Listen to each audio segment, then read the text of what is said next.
नमस्कार मित्रों, आप जुड़े हो मेरे YouTube चैनल प्रीतम राणा से। तो आज के इस वीडियो में मैं आपको 8वीं कक्षा पढ़ने वाले सभी विद्यार्थियों के लिए खुशखबरी लेकर आया हूं। कल आपके लिए सामाजिक का एग्ज़ाम है 8वीं क्लास का, तो उन एग्ज़ाम में तैयारी के लिए कुछ महत्वपूर्ण प्रश्न आपके लिए मैं लेकर आया हूं, जो कि आपके बोर्ड एग्ज़ाम में आने की पूरी संभावना है।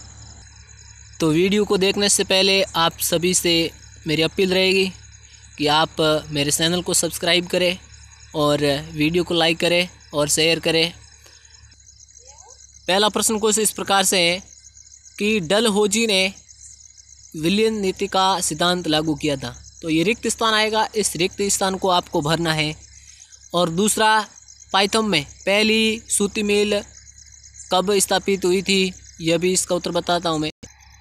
इस दूसरे पॉइंट का उत्तर होगा आपके 1859 ईस्वी में। और फिर ज्वालामुखी रिक्त स्थान के खिलाफ थी, किसके खिलाफ थी? तो नील के बाग के बीच खिलाफ थी।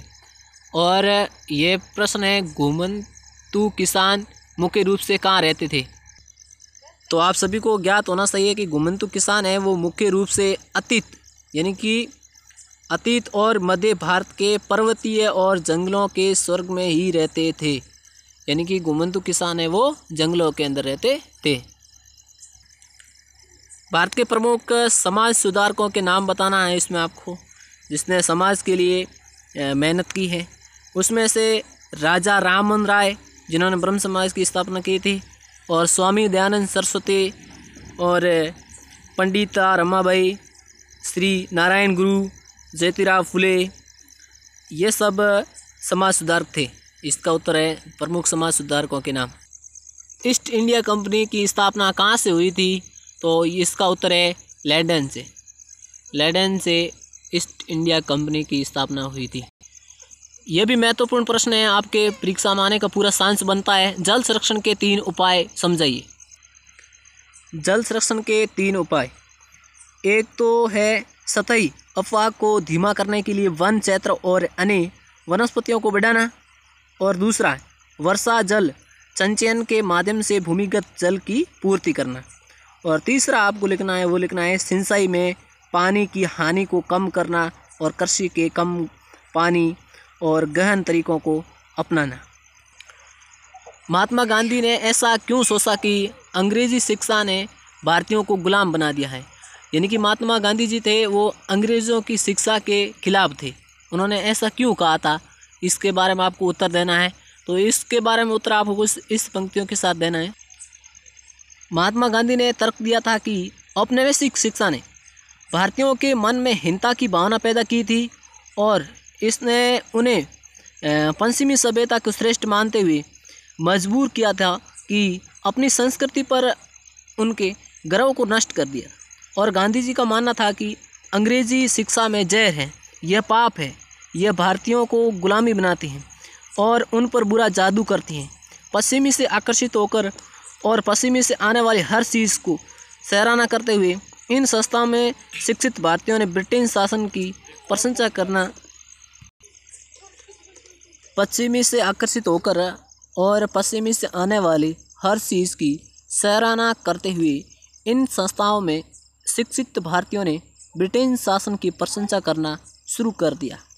महात्मा गांधी एक ऐसी शिक्षा चाहते थे जो भारतीयों को उनकी गरिमा और आत्मसम्मान की भावना को पुनः प्राप्त करने में मदद कर सके। राष्ट्रीय आंदोलन के दौरान उन्होंने अंग्रेज़ों को ये दिखाने के लिए छात्रों से शैक्षणिक संस्था छोड़ने का आग्रह किया था कि भारतीय अब गुलामी बनने के इच्छुक नहीं हैं। ये आपके महात्मा गांधी ने ऐसा क्यों सोचा कि अंग्रेज़ी शिक्षा में भारतीयों को गुलाम बना दिया, इसका उत्तर था। और आप अपनी भाषा में भी लिख सकते हो, और जो मैंने अभी आपको समझाया है ये आप भी इस हिसाब से कॉपी में लिखकर भी याद कर सकते हो, या आपने जो भी नोटबुक में पहले से प्रश्न का उत्तर लिखा हुआ है तो वो भी आप याद कर सकते हो। और ये आगे वाला प्रश्न ये भी बहुत महत्वपूर्ण है। ये 1857 की विद्रोह की असफलता के कारण ये तो पूरा चांस बनता है आने का परीक्षा में। और देखते हैं, कल एग्ज़ाम है अपने और यही प्रश्न आएगा। अगर आप मन से पढ़ाई करते हो और ये 5 घंटे तक आज के शाम आप पढ़ाई करते हो तो पक्का मैं कहता हूँ कि ये प्रश्न आपके परीक्षा में आएगा मेरे अनुभव के अकॉर्डिंग। और आप पढ़ाई करें, इन प्रश्नों को नज़रअंदाज ना करें। और आपने 12 महीने तक मेहनत की है तो अभी 5 घंटों से कुछ नहीं होने वाला है, तो सभी विद्यार्थी मेहनत करें। 1857 के विद्रोह की असफलता के कारण मैं आपको बता रहा हूँ, आप अपनी कॉपी में नोट कर लें। इस विद्रोह की कोई एक सुनियोजित योजना नहीं थी, अतः ये दिशाहीन हो गया था। पहला तो कारण ये था। दूसरा था, सुव्यवस्थित संगठन था और पर्याप्त संसाधन नहीं था, यानी कि इनको लड़ने के लिए कोई संसाधन नहीं था। विद्रोहियों के पास अंग्रेज़ों की तुलना में कम गुणवत्ता वाले हथियार थे और अंग्रेज़ों के पास में बहुत हथियार थे। भारतीय विद्रोह के पास तात्या टोपे, रानी लक्ष्मीबाई जैसे कुछ ही बेहतर नेतृत्व मौजूद थे, लेकिन अंग्रेज़ों के पास निकोल्स, आउट्रिम और हेवलॉक, एडिसन जैसे एक से एक कुशल सैन्य नेतृत्व मौजूद थे। यानी कि भारत के पास में कुछ ऐसे महान व्यक्ति नहीं थे जैसे कि रानी लक्ष्मीबाई जैसे, कुछ और भी तात्या टोपे जैसे और कोई भारतीय वीर होते तो और भी फ़ायदा होता, लेकिन इतना थे नहीं और उनकी शक्ति बहुत मजबूत थी। इसके अलावा भारतीय पक्ष की तरह विभिन्न गद्दार व्यक्ति भी मौजूद थे जिन्होंने भारत के कुशल नेताओं की सूचना अंग्रेज़ों को दे दी। यानी कि भारत के नेताओं की जो सूचना थी वो उन्होंने अंग्रेज़ों को पहले ही अपना भेद बता दिया था। ये असफलता के कुछ कारण मैं आपको बता रहा हूँ, जो भी आपको याद रहता है इनको अपने दिमाग को फिट करो। और इसके अलावा भारतीय पक्ष की तरह विभिन्न गद्दार व्यक्ति भी मौजूद थे। देशी शासक विद्रोह को कुचलने में अंग्रेज़ों की मदद भी कर रहे थे। यानी कि देश के कुछ ऐसे भी व्यक्ति थे जो अंग्रेज़ों के सामने से मदद कर रहे थे, अपने लोगों की मदद नहीं कर रहे थे। और ये पूरा वीडियो एक बार परीक्षा देने जाते हो उनसे पहले एक बार सुबह मॉर्निंग टाइम में और भी देख लेना और अभी भी देख लेना। आप 2 बार देखोगे तो आपको पूरा याद हो जाएगा। और सामाजिक का एक महत्वपूर्ण बात यह है कि आपको कोई भी प्रश्न खाली नहीं छोड़ना है, जो भी आता है वो लिखना है आपको ज़रूर है। उसके बाद में ये भी एक इम्पोर्टेंट क्वेश्चन है आपके लिए, प्रथम विश्व युद्ध का भारत पर क्या आर्थिक प्रभाव पड़ा था। यानी कि प्रथम विश्व युद्ध था, उसमें भारत के आर्थिक प्रभाव के बारे में आपको बताना है।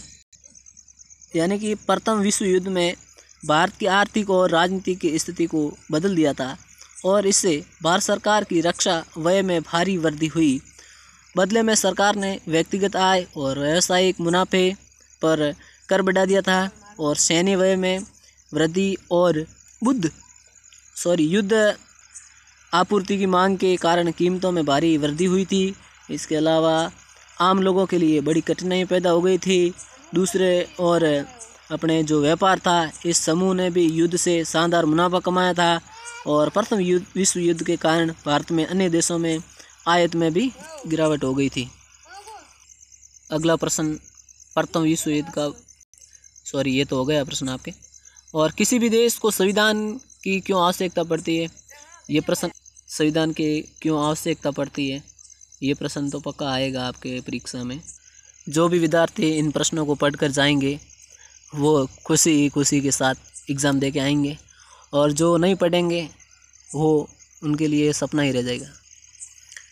किसी भी देश को सुचारू रूप से चलाने के लिए भारतीय संविधान के अनुसार संविधान की आवश्यकता पड़ती है। संविधान कानून का एक महत्वपूर्ण दस्तावेज होता है जो सरकार की मूल संरचना और इसके कार्यों को भी निर्धारित करता है, जो सरकार के अंगों तथा नागरिकों के आधारभूत अधिकारों को परिभाषित और सीमांकित करता है। इसीलिए संविधान की हमें ज़रूरत पड़ती है। यानी कि अपने देश को चलाने के लिए संविधान की आवश्यकता पड़ती है किसी भी देश को, और बिना संविधान के किसी देश का सही नियमों का पालन नहीं होता है। धर्मनिरपेक्षता क्या है और इसका अर्थ क्या होता है, यह भी आपके प्रश्न आएगा। इसका अर्थ है जीवन के राजनीतिक, आर्थिक, सामाजिक और सांस्कृतिक पहलुओं से धर्म को अलग रखना। धर्म का विशुद्ध रूप से व्यक्तिगत मामला माना जाता है। धर्मनिरपेक्ष शब्द का अर्थ है धर्म से अलग होना, यहाँ कोई धार्मिक आधार नहीं मानना। संविधान क्या है? यानी कि अपन संविधान के बारे में बात करते हैं, लेकिन संविधान है क्या, ये भी प्रश्न आएगा। इसका उत्तर ये होगा कि संविधान मूल सिद्धांतों का एक समूह है और जिससे कोई राज्य या अन्य संगठन अभिशासित होते हैं। वह किसी संस्था को प्रचालित करने के लिए बनाया हुआ संहिता है और ये प्राय लिखित रूप से होता है। बाकी बिरसा मुंडा के ऊपर तो सबको पता है कि बिरसा मुंडा के ऊपर मैंने हमारे विद्यालय के विद्यार्थियों को भी मैंने अच्छे से पढ़ाया था इस पाठ को, कि बिरसा मुंडा के पास में बहुत सारी शक्तियाँ थी। उन्होंने आदिवासियों को आगे लाने के लिए बहुत सारी मेहनत की थी। और बिरसा का जन्म था 1870 के दशक के मध्य में हुआ था और उनके पिता आए थे वो बहुत गरीब थे। बिरसा का बचपन भेड़ बकरियाँ चराते और बांसुरी बजाते हुए अखाड़ों में नाचते गाते बीता हुआ था। और उनके परवरिश मुख्य रूप से बोहड़ा में आसपास के जंगलों में हुआ और गरीब से लाचार बिरसा के पिता को काम की तलाश में जगह जगह भटकना पड़ता था। और बिरसा मुंडा की कहानी और तो क्या बताऊँ, आप सबको पता है कि अन्न का नॉर्मल सा ढेर होता था, उनको बहुत बड़ा बना देता था। इसके अलावा वो विशेषज्ञ के हिसाब से कुछ दवाइयाँ भी बनाते थे जड़ी बूटियों की। 1857 के भारतीय विद्रोह के कारण को बताइए। यानी कि 1857 की क्रांति हुई थी, उसमें उस विद्रोह के कारण क्या था वो आपको बताना है।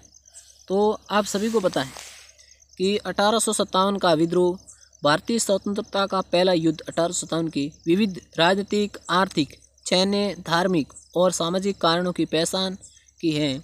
और 12 फरवरी 1857 में एनफील्ड राइफल के लिए नए बारूद कारतूस के मुद्दे से बंगाल सेना की जो कई सिपाहियाँ थी उनके द्वारा कंपनियों में एक विद्रोह छेड़ दिया था।